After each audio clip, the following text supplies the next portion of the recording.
60 से 70 हजार रुपए का बजट लैपटॉप मार्केट पे वो डेड जोन रहा है जहां ढंग का विंडोज लैपटॉप ढूंढना मुश्किल हो जाता है। हालांकि एप्पल ने मैकबुक न्यू के साथ इस सेगमेंट का गणित बदल दिया है। 70 हजार रुपए की शुरुआती कीमत और आईफोन वाले A18 प्रो चिपसेट के साथ आने वाला ये लैपटॉप पहली नजर में अपनी किसी भी प्रीमियम या फ्लैगशिप सिबलिंग से कम नहीं लगता। हाय एवरीवन, मैं हूं मोहिनी भदौरिया और आप देख रहे हैं NBT tech on the go. एक एक्सपीरियंस मैक यूजर के तौर पर मैं इसके aesthetic design, rock solid build और ब्राइट डिस्प्ले से इम्प्रेस हुई हूँ। एप्पल ने इस बजट में वो परफॉर्मेंस देने की कोशिश की है जिसकी उम्मीद लंबे समय से यूजर्स को विंडोज लैपटॉप से थी। हालांकि सिक्के का दूसरा पहलू भी है। बजट और एप्पल जब एक ही साथ इस्तेमाल होते हैं तो कुछ बदलाव दिखते जरूर हैं। आइए गहराई से समझते हैं। इस बात पर लंबे समय से सहमति है कि आईफोन्स में एप्पल बेहद दमदार चिपसेट इस्तेमाल करता है। इसका सबूत अब मैकबुक नियो में सामने आया है। नियो में आईफोन 16 प्रो मैक्स की A18 प्रो चिपसेट है और ये चिप एक लैपटॉप को बेहद स्मूथ और पावरफुल परफॉर्मेंस देने के काबिल बना सकती है। रोजमर्रा के इस्तेमाल के अलावा बेंचमार्क्स में भी ये बात नजर आती है। मैकबुक नियो का Geekbench single core score MacBook के M1, M2 और यहाँ तक कि M3 मॉडल से बेहतर आया है। मल्टी कोर स्कोर भी मैकबुक के M1 मॉडल से बेहतर मिला। यही वजह है कि मैकबुक नियो की फुर्ती ने मुझे हैरान किया। मैंने इसमें कई टैब्स के साथ हैवी ब्राउजिंग के अलावा कई ऐप्स को स्विच करके देखा और ये मैकबुक काफी अच्छी तरीके से रिस्पॉन्स करती है। बेसिक फोटो और वीडियो एडिटिंग के दौरान भी इसका रिस्पॉन्स स्मूथ रहा। हालांकि मैकबुक नियो पर हैवी एडिटिंग मुश्किल पैदा करती है, लेकिन उस काम के लिए इसे बनाया ही नहीं गया है। मैकबुक नियो का प्रीमियम डिजाइन इस बजट के विंडोज लैपटॉप से बेहद सॉलिड लगता है। ये देखने में काफी हद तक मैकबुक प्रो या एयर M4 का छोटा वर्जन है जो अपनी 1.27 सेंटीमीटर की थिकनेस के साथ मैकबुक एयर 1.13 सेंटीमीटर से थोड़ा सा मोटा है, लेकिन मैकबुक प्रो से पतला है। इसके डिजाइन की सबसे ज्यादा जो बात मुझे पसंद आई है वो है इसके राउंड कॉर्नर्स। इनकी वजह से हाथों में बहुत कंफर्टेबल लगता है, ज्यादा पोर्टेबल लगता है।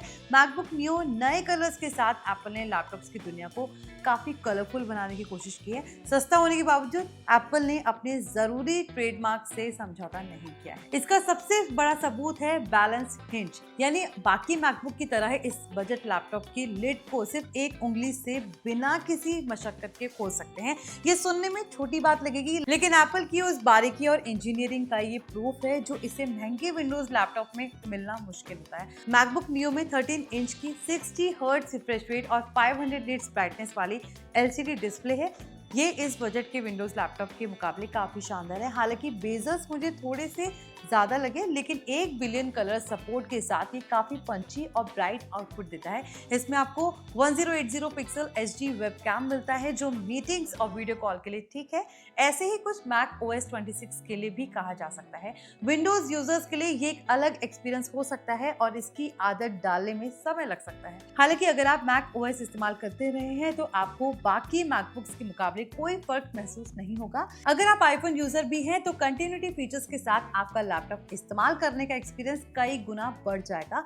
गेमिंग लैपटॉप खरीदने वालों को नियो खरीदने के बारे में नहीं सोचना चाहिए। मैकबुक नियो 8GB रैम के साथ आता है और पावर यूजर्स को ये कम महसूस हो सकता है। नियो में रैम बढ़ाने का कोई ऑप्शन नहीं है, लेकिन नॉर्मल यूजर्स के लिए 8GB रैम काफी रहेगी। कुछ बदलाव डिजाइन में भी है। इसके 512GB वाले वेरिएंट में ही टच ID बटन मिलेगा जो महंगा आएगा।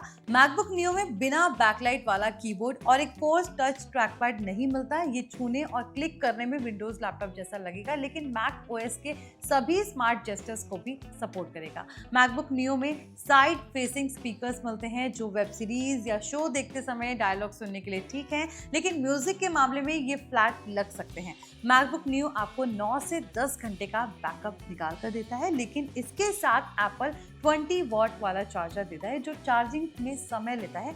अगर आप एक ऐसा लैपटॉप ढूंढ रहे हैं जो बिना अटके काम करे और लंबे समय तक इस्तेमाल किया जा सके तो मैकबुक नियो आपके लिए बेस्ट साबित हो सकता है। ये उन लोगों के लिए डिजाइन हुआ है जो लैपटॉप की बैटरी खत्म होने के डर से फील फ्री करना चाहते हैं।